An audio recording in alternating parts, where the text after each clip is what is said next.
my foundational knowledge in depth on this particular subject before I get asked. And I notice that I feel really nervous when I'm asked questions off the hop.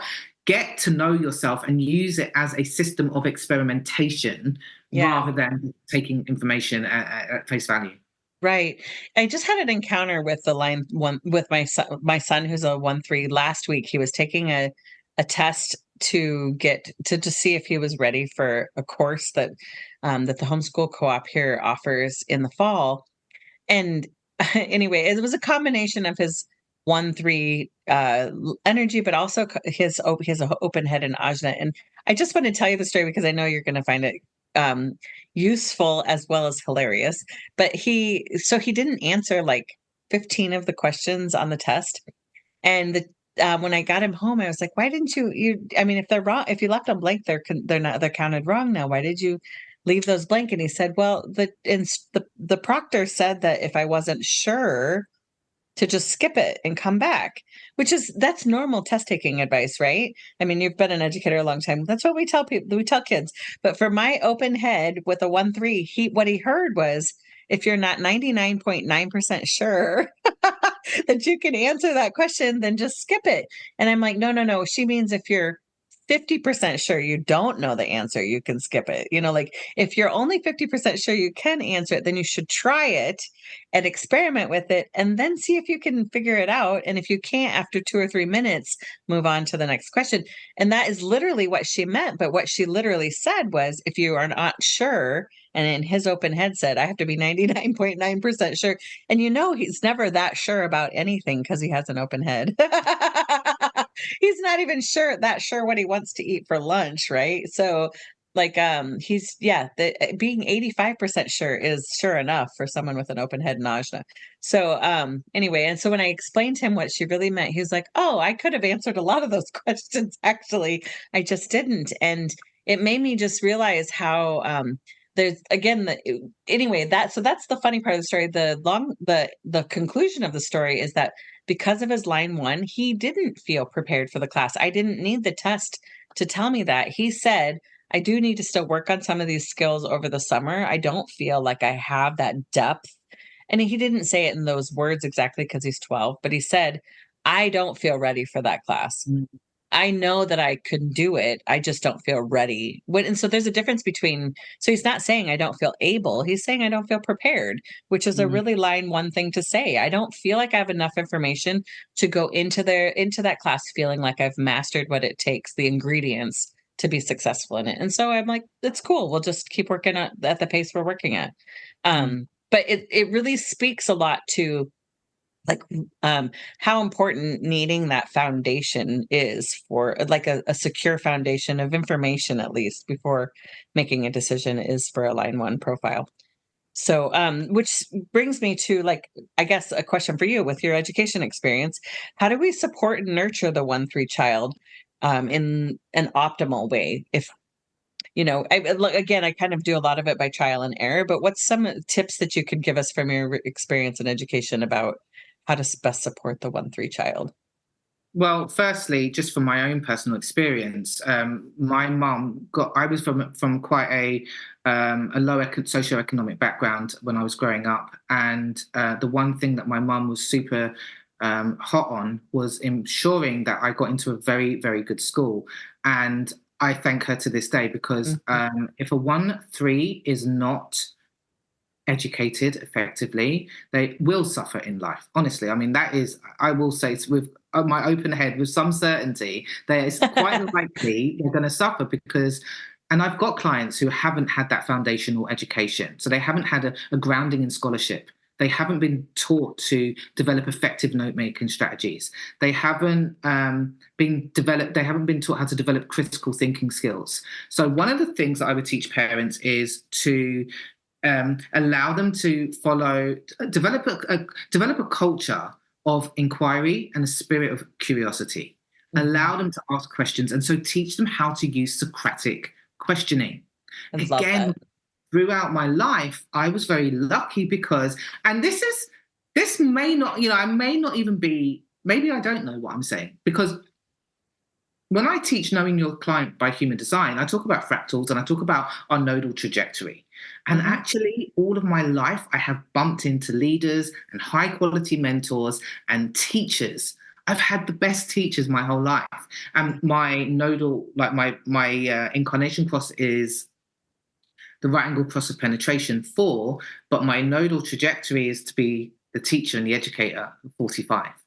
So all my life I've been bumping into these people who. So I had high level adults around me as a child. And even though we were quite poor and anyway, it doesn't really matter the history so much. But I had really educated people around me and poets and writers and creatives and critical thinkers who encouraged me to be a thinker myself. And so that was nurtured in my teachers at school. And I used to bunk the third line. I used to leave school, I'd go around, smoke weed, do what I want, but there were certain lessons that I would never miss. And I would go into school when I wanted. I'd go to English, I'd go to history. These were lessons where I would be nurtured to be analytical and to think deeply and all of these things. So let's come back to the focus. So 1-3, the third line needs to learn through trial and error. We need to allow them to learn how to make mistakes. So how I used to, without even knowing my human design, my classroom was a culture of actually learning through mistakes. So I used to teach them to be learning detectives, reading detectives, and that was the one line, the investigator, never to take what I said as face value and to always question my authority in the terms of critical thinking. Right. And I used to always promote the idea that they were scientists and that we were taking a scientific approach to learning about Shakespeare or reading or writing, experimentation. So making mistakes and teaching to fail, and that failure is actually the way that they're going to create in life, the way that they're going to succeed. That's fundamental. The art of some Socratic questioning, for those of you who don't know, go and just Google it. But Socratic questioning asks you to probe, to clarify, to really examine the thinking through a range of questions, which then leads me on to developing reflective practice. Now, again, because I was a teacher, it stood me in good stead being a 1-3, going into personal development, teaching healing and energy work and self-empowerment, because I actually already, and as a projector, they say, oh, projectors can't know themselves. Okay, to some extent, but because I have one lines are introspective, but because I had a grounding in what I call reflective practice, what have I learned? What has this experience taught me? How could I have improved? And and it's never with judgment. It's always out of curiosity. So having a structured reflective practice, 3 questions you could ask is, what have I learned? How did I learn it? When will I use this? Who's the best resource to ask about this? That's one of my favorite questions. I mean, because sometimes, one of my sons we homeschool, and one of them will come to me with this opinion they saw on YouTube, and I'm like, is this the best person to ask their opinion of that? Is there someone that might have more information about it that would have a different opinion? Who's an authority about that? Who, because not all information out there on the interwebs is equal. But teaching them to discern too, is this person qualified to have that opinion, or is it just an opinion, which is fine. People are allowed to have whatever opinions they want, but is it qualified by research or data or some experience that helps them to know that that's an opinion that is valuable, that they can kind of rely on, basically. But also their intuition. So it doesn't have to, it doesn't only have to be backed up by science or research, which is valuable, and especially in the academic realm and in life, but also intuitively. Like, we really want to get our young people using their body consciousness, using their strategy and their authority to make decisions on discerning information. That's so true. As well. So having the balance of both, because for the one line, I actually say, like, now I did a degree, I've done loads of training, I've done huge amounts of training, but actually I'm at a stage in my life where I'm like, actually, I don't think the one line needs, no client needs certification, me to prove my certification to them. Sure. Because the one line is really about digging deep and finding the the essence of an idea or of something. And so the one line is very unlikely. The one line will attract and go out into the world and serve when they are ready. And they won't. They will hold back until they've got that foundation. So energetically, and we're moving into the realm of energetics, which is why I'm so excited about the YouTube channel that I'm going to create. Because we're moving into a different time where we're not just going to be bombarded with, AI. And I love AI. There's a place and a time for it. I also think that, I know I don't go off track, but I do think that AI is actually coming because we're moving into the intuition age. We're going to stop relying on information recalling stuff and what that frees you up to just use your intuition. Right. Yeah, no, I totally agree with that. And I don't know if you've noticed, but I feel like this new generation of kids, like, so my 12-year-old and younger, like, they're very sensitive. They're much more sensitive to their inner workings than I was at their age, I feel like. And I don't know if that's nurture or nature, if they were just born that way, or if our environment, because we have that whole gentle parenting movement, and we have people just really tuning into their children in different ways than generations in the past. If it's a matter of nurturing more of that intuitive, but either way, I think it's a beautiful step in the right direction. I think kids are naturally more in touch. Well, listen, I believe they come out of the womb naturally more in touch with their intuition than we give them credit for. And they often know things we don't understand why they would know that at such a young age. And my youngest surprises me consistently by the things he knows. And I won't get too distracted explaining to you why I think he does that, but he's very insightful about things. And then my middle boy is has a good sense, a good feeling for the right timing of things. So I just think those are things. I don't know if it's just my awareness has changed, or if they're really just more sensitive to the inner workings of the solar plexus and intuition than I was at that age. I remember just worrying about Barbies and worrying about My Little Ponies. I don't remember being all that clued into my intuition at 5 years old. Although maybe I was, like I said, I don't know. Anyway, so taking us, I wanted to tag back to about supporting a 1-3. Another trick we use in our home with our 1-3 is that we have a pass to the library. He is allowed, indulged, and he can bring home 30 books a week if he wants. I have no limit on the amount of information he wants to get from, again, from quality sources. I definitely don't give them unrestricted time on YouTube. Not that YouTube isn't great. I mean, there's lots of good channels. Like, your channel is going to be amazing. There's lots of great information on YouTube, but there's also a lot of distractions. It's a little bit of an information overload sometimes. But yeah, we have a plethora of books in our house because I just want him to be able to read whatever is striking his fancy at the moment, and kind of do that deep dive and gain that information. So kind of to tag back into your work, so we've talked about supporting the child, but then what does an aligned success really look like for a 1-3 adult? How do we know when we're doing that right? And before you answer that question, because the question itself reminded me of a comment I wanted to react to. One of the things you were sharing is, like, I think educationally, just to round out the conversation about supporting the education of a 1-3 child, if they still maintain that level of curiosity that you were talking about throughout the entire educational journey, I think that's our sign we're doing well with a 1-3. That they're still curious, they're still interested, they haven't lost their lust for learning. And I think that's how we can tell. But anyway, so what does a 1-3 aligned adult look like then? Just to touch on that, though, I think what Sure. we find as well in a lot of education is that the 1-3 doesn't really come into their own until they're an adult, because they haven't had a good quality education, or they've not been allowed to be curious about the things that they want to learn about, and they've maybe kind of not really. They might still have some of the qualities of the 1 and the 3, but it may have played out in different ways. But anyway, the point. So you think you agree with the curiosity thing, that if they still leave the system curious to learn something and hungry to learn something deeply, that's a sign that they're still not overly conditioned yet.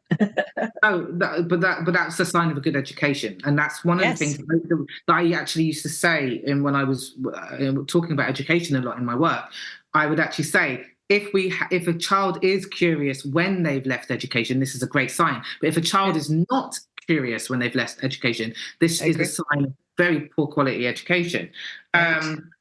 But so the 1-3 adult, and this leads into the work that I do in aligned business, aligned business, aligned messaging, aligned content, aligned marketing. So the 1-3 is pretty self-absorbed. So we need a lot of spaciousness. We're not for 1-3 in an aligned business as a solopreneur. Really, that 1-3 wants to go away. They want to investigate. They want to create their things. They want to go on YouTube. And I can't be unless I've got your chart. I can't make specific comments, but let's just look at it from a profile perspective. The 1-3 isn't really going to go out and network as much as perhaps a 4 line or other lines.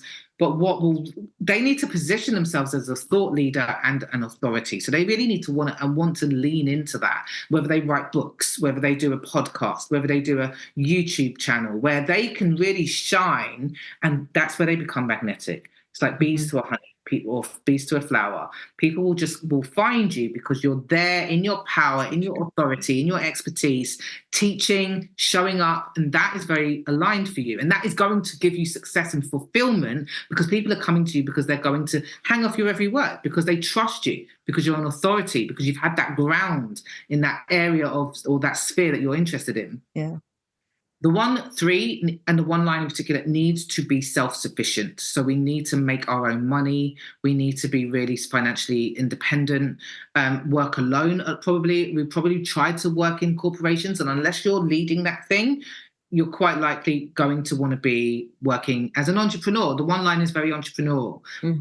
very independent. So aligned success is probably a 1-3 who actually, I live this, wakes up whenever they want, has spaciousness to do whatever they want, to follow and create and learn about how uninterrupted whatever they want, and then create and share when they feel like it. So that's a really aligned business or aligned lifestyle for the 1-3. And I want to mention here as well. I'm grinning because you're like, I feel like you're describing my oldest son. Very entrepreneurial. He wrote a book recently. I'm sorry, I'm going to give a shameless plug, but it's about Yeah.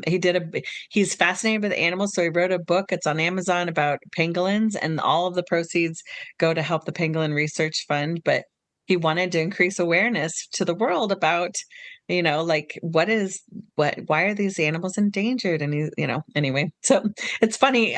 I just want to tell you, I started grinning while you were talking because I think he was 5.5 the first time he and I disagreed about an animal fact. And I looked it up and he was right and I was wrong. And I decided at that moment to treat him as the authority on animal facts in our house. And he started blossoming after that. I mean, just Mm. blossoming in his leadership in all kinds of other ways.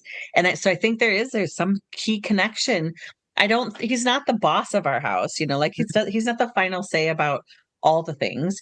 But he is, if there's a discussion around the dinner table about an animal fact and he says, no, they're purple with pink spots, then we kind of all lift. And it's a huge responsibility because sometimes he's prone to just giving an answer because people expect him to have one.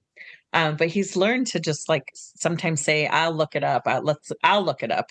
I'll go research that for you guys. I'll look it up." But he 99% of the time knows it. Okay, that's Mm. a loose fact, but but anyway, he generally knows the final answer on the animal facts, and so we've all kind of adopted this like he's the authority about it. So, and it's funny for his birthday parties, he likes to set up trivia games for his friends about animal facts and Pokemon, because he finds that really fun. So anyway, Yeah. I'm sorry, I was grinning and I just want to make sure you knew I wasn't, like just staring off into space or something. I'm totally resonating with everything you're saying. It's No, that's fine.